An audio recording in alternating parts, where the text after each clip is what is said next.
ਤੁਸੀਂ ਮੈਨੂੰ ਆ ਦੱਸਣਾ ਕਿ ਪਿਛਲੀ ਵੀਡੀਓ ਦੇ ਵਿੱਚ ਤੁਸੀਂ ਬਹੁਤ ਸਾਰੀ ਗੱਲਾਂ ਦੱਸੀਆਂ ਨੇ ਆਪਣੇ ਸਾਹਿਬ ਦੇ ਬਾਰੇ 'ਚ, ਉਸ ਦਿਨ ਉਸ ਰਾਤ ਕੀ ਹੋਇਆ ਸਾਰਾ ਮਾਮਲਾ ਤੁਸੀਂ ਦੱਸਿਆ, ਲੇਕਿਨ ਉਹਦੇ ਉੱਤੇ ਮੇਰੀ ਆਡੀਅנס ਨੇ ਬਹੁਤ ਸਾਰੇ ਇਤਰਾਜ਼ਾਤ ਵਗੈਰਾ ਉਠਾਏ ਨੇ। ਤੁਸੀਂ ਮੈਨੂੰ ਉਹਦੀ ਵਜ਼ਾਹਤ ਦੇਣੀ ਹੈ। ਪਹਿਲਾ ਇਤਰਾਜ਼ ਆ ਹੈਗਾ ਕਿ ਤੁਹਾਨੂੰ ਆਪਣੇ ਸਾਹਿਬ ਦਾ ਨਹੀਂ ਪਤਾ ਕਿ ਤੁਹਾਡਾ ਸਾਹਿਬ ਕਿਹੜਾ ਹੈ। नहीं जी, बिल्कुल चंगी तरह पता है साहब केड़ा साडा। तुसी की कहना की चाह रहे हो? मेरी बेगम साहबा से बात करो। तो मैं कहा साहब बेगम आप तो बेगम साहबा के साथ हैं कमरे में। तो उन्होंने कहा कि की बकवास कर रहे हैं तू, जा मेरी बेगम साहब ने गल करा जाके। तो हमने कहा कि साहब हमने खुद देखा आपको बेगम साहबा के साथ अंदर कमरे में जाते हुए।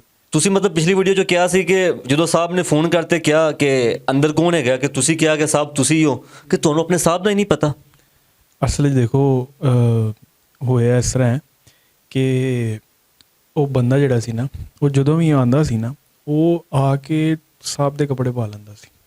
ਠੀਕ ਹੈ, ਤੁਸੀਂ ਇਸ ਤਰ੍ਹਾਂ ਸਮਝੋ ਕਿ ਮੈਂ ਤੁਹਾਨੂੰ ਕਿਹਾ ਸੀ ਕਿ ਦਿਨ 'ਚ ਬਹੁਤ ਸਾਰੇ ਲੋਕ ਆਉਂਦੇ ਸਨ। ਠੀਕ ਹੈ, ਉਹ ਪਤਾ ਨਹੀਂ ਕਿ ਕਿਸ ਟਾਈਮ ਆਉਂਦਾ ਸੀ, ਉਹ ਲੋਕਾਂ ਦੇ ਵਿੱਚ ਨਾ, ਲੋਕਾਂ ਦੇ ਵਿੱਚ ਘੁਲ ਮਿਲ ਕੇ ਆ ਜਾਂਦਾ ਸੀ। ਠੀਕ ਹੈ, ਅਤੇ ਉਹ ਫਿਰ ਕਿਉਂਕਿ ਜੋ ਉਹਨਾਂ ਦੀ ਖਾਨਗਾਹ ਸੀ ਉਹ ਜ਼ਰਾ ਲਹਿਦਾ ਸੀ। ਠੀਕ ਹੈ, ਅਤੇ ਕਮਰਾ ਉਹਨਾਂ ਦਾ ਥੋੜ੍ਹਾ ਜਿਹਾ ਚਲੋ ਕਿ ਜ਼ਾਹਿਰ ਹੈ ਉਹ ਲਹਿਦਾ।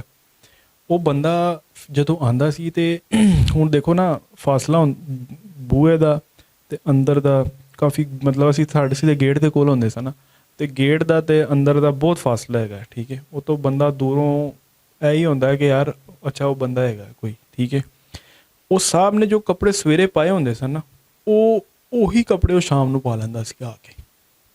ਠੀਕ ਹੈ, ਉਹ ਫਿਰ ਜਦੋਂ ਸਾਨੂੰ ਅੰਦਰ ਜਾਂਦਾ ਨਜ਼ਰ ਆਉਂਦਾ ਸੀ, ਉਹੀ ਲੱਗਦਾ ਸੀ ਕਿ ਸਾਹਿਬ ਜਾ ਰਹੇ ਆ। ਇਹ ਤਾਂ ਉਹ ਕੱਪੜੇ ਕਿਵੇਂ ਪਾ ਲੈਂਦਾ ਸੀ? ਉਹਨੂੰ ਕਿਵੇਂ ਪਤਾ ਲੱਗਦਾ ਸੀ ਕਿ ਸਾਹਿਬ ਨੇ ਸੁਬਾਹ ਕੱਪੜੇ ਆ ਪਾਏ ਸੀ? ਦੇਖੋ ਜਦੋਂ ਅਸੀਂ ਉਹਨੂੰ ਕੱਢਿਆ ਨਾ, ਠੀਕ ਹੈ, ਅਸੀਂ ਉਹਨੂੰ ਕਿਹਾ ਕਿ ਭਾਈ ਜਾ ਕੰਮ ਕਰ ਆਪਣਾ, ਕਿਹੜੇ ਕੰਮ ਤੂੰ ਲੱਗਾ ਇੱਧਰੋਂ ਨਿਕਲ, ਸਾਹਿਬ ਦਾ ਆਰਡਰ ਹੈਗਾ ਕਿ ਇਹਨੂੰ ਬੰਦੇ ਨੂੰ ਕੱਢੋ ਇੱਧਰੋਂ। ਅਤੇ ਉਹ ਮੈਂ ਦੇਖਿਆ, ਮੈਂ ਕਿਹਾ ਯਾਰ ਇਹ ਕੱਪੜੇ ਤਾਂ ਸਾਹਿਬ ਨੇ ਸਵੇਰੇ ਪਾਏ ਸਨ। ਠੀਕ ਹੈ, ਉਹੀ ਸ਼ਲਵਾਰ ਕਮੀਜ਼, ਉਹੀ ਵਾਸਕਟ ਉੱਤੇ ਪਾਈ ਹੋਈ ਹੈ। ਅਤੇ ਉਹਨੇ ਕਿਹਾ ਕਿ ਯਾਰ ਮੇਰੇ ਕੱਪੜੇ ਨਾ ਗੰਦੇ ਹੋ ਗਏ ਸਨ ਅਤੇ ਇਹ ਬੇਗਮ ਸਾਹਿਬਾਂ ਨੇ ਮੈਨੂੰ ਦਿੱਤੇ ਨੇ ਕੱਪੜੇ। ਠੀਕ ਹੈ, ਅਤੇ ਮੈਂ ਪਾ ਲਿੱਤੇ ਨੇ, ਮੈਨੂੰ ਨਹੀਂ ਪਤਾ ਕਿਹਦੇ ਨੇ। ਅਤੇ ਇਸ ਵਜ੍ਹਾ ਤੋਂ ਫਿਰ ਜਿਹੜਾ ਨਾ ਸਾਨੂੰ ਮਤਲਬ ਜ਼ਾਹਿਰ ਭੁਲੇਖਾ ਹੀ ਪਿਆ ਨਾ, ਤੁਸੀਂ ਇਹ ਕਹਿ ਲਓ ਕਿ ਸਾਨੂੰ ਭੁਲੇਖਾ ਪਿਆ, ਉਹ ਕੱਪੜਿਆਂ ਦੀ ਵਜ੍ਹਾ ਤੋਂ ਪਿਆ।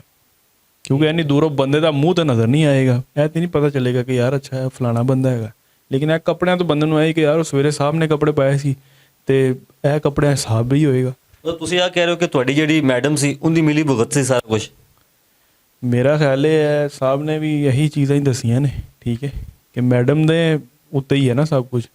ਮੈਡਮ ਕੱਪੜੇ ਨਾ ਦਿੰਦੀ ਤੇ ਉਹ ਨਾ ਪਾਉਂਦਾ, ਨਾ ਤੁਹਾਨੂੰ ਭੁਲੇਖਾ ਪੈਂਦਾ? ਨਹੀਂ, ਇਹ ਇੱਕ ਵਾਰੀ ਨਹੀਂ ਹੋਇਆ ਨਾ, ਅਤੇ ਕਈ ਵਾਰੀ ਹੁੰਦਾ ਰਿਹਾ। ਬਾਰ-ਬਾਰ ਕਹਿ ਲਓ। ਹਾਂਜੀ, ਇਹ ਤਾਂ ਸਾਹਿਬ ਨੇ ਫੋਨ ਕੀਤਾ ਅਤੇ ਸਾਨੂੰ ਪਤਾ ਲੱਗਿਆ ਕਿ ਅੱਛਾ ਸਾਹਿਬ ਨਹੀਂ ਹੈਗਾ ਅੰਦਰ। ਸਹੀ ਹੈ, ਉਹ ਸਾਹਿਬ ਫਿਰ ਅਸੀਂ ਜਦੋਂ ਉਹਨਾਂ ਕਮਰੇ 'ਚ ਗਏ ਹਾਂ ਅਤੇ ਅਸੀਂ ਜਦੋਂ ਵੇਖਿਆ ਉਹਨੂੰ ਬੰਦੇ ਨੂੰ ਕੱਢਿਆ ਅਤੇ ਨਾਲ ਕੱਪੜੇ ਸਨ, ਉਹ ਕੱਪੜੇ ਸਾਹਿਬ ਦੇ ਸਨ।